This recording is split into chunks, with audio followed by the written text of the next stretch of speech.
Assalamualaikum warahmatullahi wabarakatuh. Nama saya Syamsuddin, Ketua RT 1 RW 1 Kelurahan Layanan Indah, tepatnya di wilayah bibir pantai yang kemarin tertanggal 28 September tertanggal 28 September 2018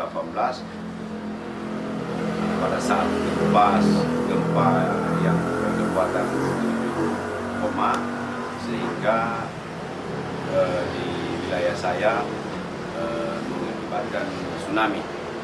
Kurang lebih 50 lebih warga saya yang hilang, meninggal di wilayah RT 1. Kembali lagi setelah tsunami, ada penanaman mangrove yang dilakukan oleh mahasiswa KKN Unpad. Kami, masyarakat, dan termasuk saya selaku Ketua RT yang turun langsung di lapangan pada waktu penanaman sangat antusias dan menerima dengan baik penanaman mangrove tersebut, karena kami sadar sekiranya mungkin sebelum tsunami, sebelum bencana, ada penanaman mangrove atau pelindung pantai, bibir pantai, ada kemungkinan kejadian yang menimpa kami tidak separah itu. Nah, jadi untuk itu saya selaku Ketua RT mewakili masyarakat Kelurahan Layanan Indah sangat menerima baik dan sangat bersyukur penanaman mangrove yang dilakukan oleh anak-anak. Ya, awalnya kita melihat dampak dari tsunami yang sangat luar biasa, ya, karena di Teluk Palu ini tidak ada mangrove. Yang kita tahu mangrove itu sangat bermanfaat sekali buat lingkungan, ya, terutama untuk mencegah abrasi, mencegah angin, ya. Dari situ kita berinisiatif membuat komunitas yang namanya Mangrovers itu sejak 2017. Nah, dan alhamdulillah respon masyarakat setelah bencana sadar bahwa memang mangrove ini dibutuhkan di sini untuk membantu mengurangi dampak dari bencana alam seperti itu. Nah, kenapa di Teluk Palu ini butuh mangrove, ya? Karena memang daerahnya sangat istilahnya strategis sekali untuk ditanami mangrove seperti itu. Pertama kami melakukan sosialisasi terhadap manfaat mangrove. Memang ada beberapa warga yang sempat menolak, ya kan, karena takut wilayah lahannya ini akan diklaim oleh pemerintah karena kami sudah menanami mangrove. Tetapi kita edukasi, kita sosialisasi manfaat dari mangrove, akhirnya warga sekitar sangat setuju untuk ditanami mangrove. Alhamdulillah pasca bencana tsunami di area konservasi mangrove Rupa Indah ini sudah sekitar 10.000 bibit yang kami tanami. Itu entah bibit propagol ataupun bibit yang sudah di polybag. Sejauh ini dukungan pemerintah masih sebatas penyediaan bibit. Kalau kita ada penanaman, membantu memberikan bibit. Cuma yang kami harapkan lebih dari sekedar hanya pemberian bibit, ya. Kami harapkan area konservasi mangrove ini legal, istilahnya ditandatangani hitam di atas putih bahwa lokasi ini adalah dijadikan area konservasi mangrove di wilayah Kota Palu, bahkan mungkin di Sulawesi Tengah, karena rencana kami akan tanami sekitar 34 jenis mangrove di area sini. Ya, sementara kami masih keterbatasan bibit, ya. Rencana ke depan kita akan melakukan pembibitan sendiri di lokasi ini, karena selama ini kita ambil bibitnya itu di Kabupaten Donggala sampai di Kabupaten Parimo. Ini sekitar kurang lebih 2 hektar dari total 10 hektar. Jadi rencananya ke depan kami akan menanami sepanjang mulai dari Mamboro, pantai Mamboro sampai di samping Citraland.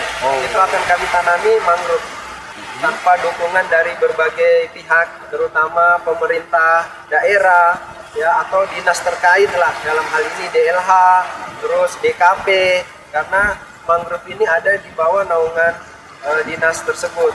Terus masyarakat sekitar, kami juga butuh dukungan dari masyarakat karena penting sekali adanya dukungan dari masyarakat untuk mengontrol mangrove ini, karena ada beberapa orang yang tangannya iseng, mangrove-nya dicabut, ditebang, seperti itu. Terus dukungan juga dari masyarakat di kota, ya, janganlah membuang sampah ke sungai, karena sampah yang dibuang di sungai akan dampaknya ke mangrove ini, dan itu akan merusak mangrove. Jadi dalam upaya pelestarian lingkungan, di Dinas Lingkungan Hidup melalui bidang pengendalian pencemaran, kerusakan dan pengembangan kapasitas lingkungan, tahun ini kami mengalokasikan untuk penanaman 1000 mangrove di salah satu wilayah Kota Palu, khususnya di Dupa, ya, di Dupa, di wilayah pesisir Dupa, Layangan Indah. Jadi ini salah satu upaya yang kami lakukan, di mana penanaman mangrove ini sudah dilakukan pada bulan Juni dan sekarang lagi tahap pemeliharaan. Jadi pemeliharaan itu dilakukan setiap 3 kali seminggu. Mudah-mudahan upaya ini dapat mencegah terjadinya bencana alam, khususnya bencana yang pernah kita alami pada 28 September. Setidaknya kita bisa melakukan upaya untuk hal-hal yang tidak kita inginkan. Rencana kami kegiatan ini akan bertahap, ya. Tentu melihat ancaman-ancaman ataupun potensi-potensi kerawanan. Nah, nanti setelah di Pantai Dupa, Layana pada tahun ini kami akan beralih lagi ke lokasi-lokasi yang perlu dilakukan penanaman mangrove untuk pelestarian lingkungan dan untuk mencegah hal-hal yang tidak kita inginkan. Pertama, bahwa semua masyarakat punya kepedulian dan ikut berpartisipasi dalam melakukan pencegahan kerusakan lingkungan, ya. Kemudian kami berharap bahwa ke depan Kota Palu bisa mewujudkan lingkungan hidup yang lebih baik dan khususnya dalam penggunaan penggunaan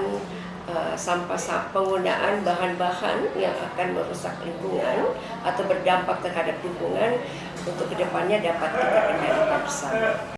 Jadi kalau secara teknis melihat struktur tanah dan kondisi lautnya, sebenarnya di sini ada beberapa jenis yang paling cocok, seperti Sonerasia dan Avicennia. Cuma karena proses pembibitannya dan bibitnya itu jarang yang bibitkan karena susah, jadi akhirnya kita di sini pilih jenis Rhizopora. Nah, tapi Rhizopora ini cocok juga. Alhamdulillah dari beberapa tempat kita tanami di lokasi di Palu ini, di sini lokasi paling cocok dan alhamdulillah sudah besar-besar semua. Seperti yang kelihatan di belakang itu. Kalau perawatan dari kami, sebenarnya kami di sini tiap minggu biasa 1 kali datang itu untuk bersihkan sampah-sampah yang tersangkut di akarnya ataupun di tunasnya. Nah, cuma itu saja bentuk perawatannya dari kita. Sama kalau kita itu menurutnya kita tanaman itu punya hati, ketika dia dikunjungi dia akan merasa dilindungi dan dia akan memberikan hal yang terbaik. Kalau kita, karena mangrovers itu bukan komunitas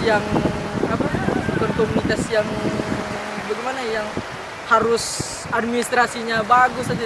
Kita itu hanya sekumpulan orang-orang yang mau bergerak. Jadi kita setiap mengajak orang untuk menanam itu kita hanya ajak secara personal di grup dan up flyer di IG. Seperti itu saja kalau dari kita. Siapa yang tergerak berarti dia yang peduli. Nah, kalau edukasi itu biasa kita sebelum menanam kita adakan edukasi tentang jenisnya, apa manfaatnya, kenapa kita harus tanam. Harapanku itu semoga lokasi ini memang dijadikan dan dilegalkan sebagai lokasi konservasi mangrove, dan semua masyarakat yang terutama dekat sini itu ikut terlibat dalam penanaman, terutama pemerintah juga. Nah, jadi saya sangat mendukung sekali dengan kegiatan Mangrovers ini, yang kebetulan saya juga ada di dalam komunitas Mangrovers juga. Kenapa?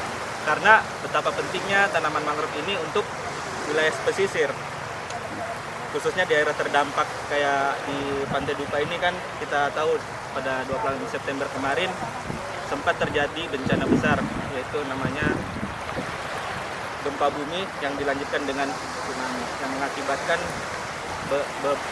banyak warga pesisir yang menjadi korban jiwa, juga penyandang disabilitas, penyandang kehilangan rumah tinggal mereka ya ada di daerah pesisir. Nah, banyak juga warga yang mendukung adanya tanaman mangrove di daerah Pantai Dupa ini. Kalau dukungan biasa kami kerahkan massa juga dari komunitas, maksudnya mengundang, sama-sama mengundang komunitas lain selain dari SPR, ada juga komunitas dari pecinta halaman, ada dari adik-adik Sispala juga kadang kami undang. Terus ada komunitas-komunitas sosial juga kami undang. Intinya kami bagi undangan bebas lah, undangan kayak flyer-flyer elektronik itu di sosial media.